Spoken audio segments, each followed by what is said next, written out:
Nottata d'Augusto. La notte, come coperta nivora, raccamata restedde, con moglia la chianotte vicare. La luna fa lucere l'oro delle ristucce dello formento. Lo venticello accarezza le mie pensiere, mentre dormono le pause e l'arvolo parla naracio con le grida e le cicale. E in sta nottata, calezzite si promettono sospiri per l'eterno e le poete svroricano di la secca terra parole assammarate di chianto d'amore.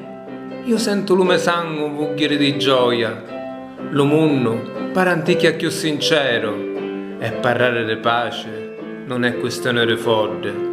A così m'abbraccio i miei figli, ci va sull'eggia fronte e ci conto favole antiche, storie senza tempo, unne le principi si maritano le poveredde, unne lo tinto a giarnia e ci unfa lo giusto